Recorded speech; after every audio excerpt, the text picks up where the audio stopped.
शाम का समय था। बारिश हल्की हल्की हो रही थी। आदित्य सड़क के किनारे खड़ा था, हाथ में एक पुरानी डायरी और आंखों में आंसू। आज जिस लड़की की शादी थी, वो कोई और नहीं, नैना थी। वही नैना जिससे वो पिछले 7 साल से प्यार करता था। 7 साल पहले कॉलेज का पहला दिन था। क्लास में एक लड़की देर से आई और धीरे से बोली, सर, मे आई कम इन? पूरी क्लास की नज़र उस पर चली गई। आदित्य ने पहली बार उसे देखा। लंबे बाल, मासूम चेहरा और हल्की सी मुस्कान। सर ने कहा, बैठ जाओ। और संयोग ऐसा था कि नैना उसी बेंच पर बैठी जहां आदित्य बैठा था।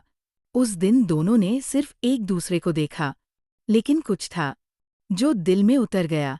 धीरे धीरे दोस्ती हुई। कैंटीन में चाय, लाइब्रेरी में पढ़ाई, कॉलेज के बाद लंबी लंबी बातें। एक दिन आदित्य ने हिम्मत करके कहा, नैना, मुझे तुमसे कुछ कहना है।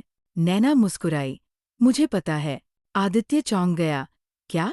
नैना बोली, तुम मुझसे प्यार करते हो, है ना? आदित्य चुप हो गया। नैना ने धीरे से कहा, मैं भी। उस दिन से उनकी दुनिया बदल गई। 4 साल ऐसे ही गुजर गए, लेकिन जिंदगी हमेशा कहानी जैसी आसान नहीं होती। नैना के घरवालों को उनका रिश्ता पसंद नहीं था। एक दिन नैना रोते हुए बोली, आदित्य, पापा मेरी शादी कहीं और कर रहे हैं। आदित्य का दिल टूट गया। लेकिन तुम मना कर दो। नैना ने आंसू पोंछते हुए कहा, अगर मैंने मना किया तो पापा की तबीयत खराब हो जाएगी। आदित्य कुछ बोल नहीं पाया। शादी का दिन आ गया। पूरा घर रोशनी से सजा था। बैंड बज रहा था। नैना दुल्हन बनी बैठी थी, लेकिन उसकी आंखों में खुशी नहीं थी। तभी उसने अपनी सहेली से कहा, आदित्य को बुलाओ, मुझे उससे आखिरी बार मिलना है। आदित्य कमरे में आया। दोनों कुछ देर चुप रहे। फिर नैना ने पूछा, तुम मुझसे नाराज हो? आदित्य बोला, नहीं, बस थोड़ा टूट गया हूं। नैना रोने लगी। फिर उसने एक चिट्ठी आदित्य के हाथ में दी। इसे मेरी शादी के बाद पढ़ना। आदित्य कुछ समझ नहीं पाया। शादी हो गई। बारात चली गई।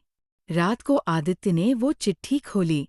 उसमें लिखा था, आदित्य, मैं तुमसे बहुत प्यार करती हूँ, लेकिन एक सच है जो मैं तुम्हें पहले नहीं बता पाई। मुझे दिल की एक गंभीर बीमारी है। डॉक्टर ने कहा है कि शायद मैं ज्यादा साल जिंदा ना रहूं। मैं नहीं चाहती थी कि तुम अपनी पूरी जिंदगी एक ऐसी लड़की के साथ बिताओ जो कभी भी तुम्हें छोड़ सकती है। इसलिए मैंने तुमसे दूर जाना चुना। अगर कभी मुझे याद करो तो मुस्कुराना, क्योंकि तुम मेरी जिंदगी का सबसे खूबसूरत हिस्सा हो। चिट्ठी पढ़ते पढ़ते आदित्य की आंखों से आंसू गिरने लगे। उसे समझ आ गया, नैना ने उसे छोड़ा नहीं था। नैना ने उसे बचाया था। 2 साल बाद आदित्य एक पार्क में बैठा था, वही जहां वो और नैना पहली बार मिले थे। उसने आसमान की तरफ देखा और मुस्कुराया।